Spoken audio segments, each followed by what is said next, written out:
नमस्कार, मी स्नेहल चौधरी. आपण पाहतात आत्ताच्या महत्त्वाच्या घडामोडी. चला तर मग सुरुवात करूया आत्ताच्या मुख्य बातम्यांपासून. बिहारमध्ये निकालानंतर घडामोडींना वेग. पिंपळनेर नगर परिषद सार्वत्रिक निवडणुकीत इच्छुक युवकांनी घेतली आघाडी. फहीम शब्बीर शेख जेरबंद गुन्हे शाखा युनिट 1 ची कारवाई. कोल्हापुरात मध्यधुंद चालकाचा धुमाकूळ. रविवारी देखील उमेदवारी अर्ज दाखल करण्याचं काम सुरूच. बिहारमध्ये निकालानंतर घडामोडींना वेग आलेला दिसतोय. 14 नोव्हेंबरला बिहार निवडणुकीचा निकाल लागला आणि बिहारचं चित्र स्पष्ट झालं. आता या निकालानंतर अनेक आश्चर्यकारक घडामोडी घडत आहेत. काही नेते स्वतःच्या पक्षाला चुका सुधारायला सांगतायत, काही नेते निवडणूक आयोगाच्या भूमिकेवर प्रश्नचिन्ह उपस्थित करतात. तर बिहारमध्ये यादव कुटुंबातील कलह शिगेला पोहोचलाय. महाराष्ट्राचे माजी मुख्यमंत्री पृथ्वीराज चव्हाण यांची प्रतिक्रिया समोर आली आहे. काँग्रेसला ज्यांनी सल्ला दिला तो सल्ला आणि आकडे वास्तवापासून दूर होते. काँग्रेसने निवडक 30 जागा लढवल्या असत्या आणि बाकी जागा राजदला दिल्या असत्या तर त्याचा चांगला परिणाम झाला असता, असं त्यांनी म्हटलंय. तर एकीकडे माजी मुख्यमंत्री उद्धव ठाकरे यांनी देखील बिहार निकालावर भाष्य केलंय.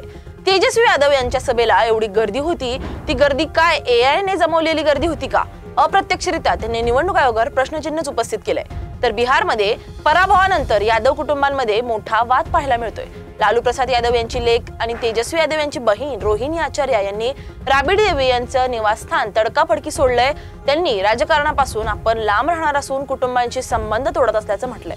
सर्व बहिणी आणि मुलींनी त्यांच्या पालकांची काळजी न घेता त्यांच्या कुटुंबांची, त्यांच्या मुलांची, त्यांच्या कामाची, त्यांच्या सासू-सासऱ्यांची काळजी घ्यावी. त्यांनी फक्त स्वतःचा विचार करावा. मी माझ्या कुटुंबांचा, माझ्या 3 मुलांचा विचार न करून आणि माझी किडनी दान करताना माझ्या पतीच्या किंवा सासू-सासऱ्यांची परवानगी न घेता एक गंभीर पाप केलंय.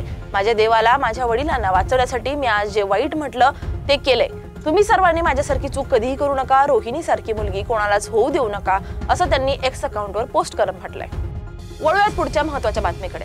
पिंपळनेर नगर परिषद सार्वत्रिक निवडणुकीत इच्छुक युवकांनी घेतली आघाडी.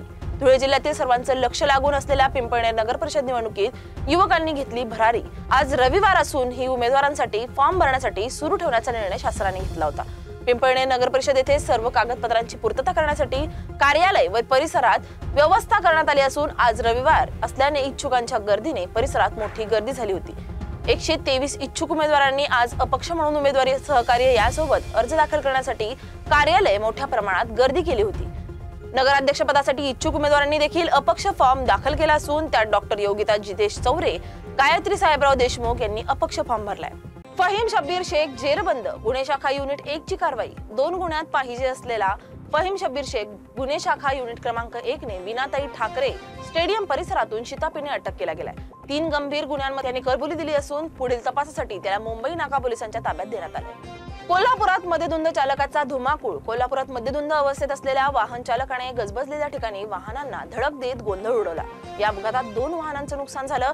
संतप्त नागरिकांनी चालकाला पकडून चोप देत पोलिसांच्या ताब्यात दिले.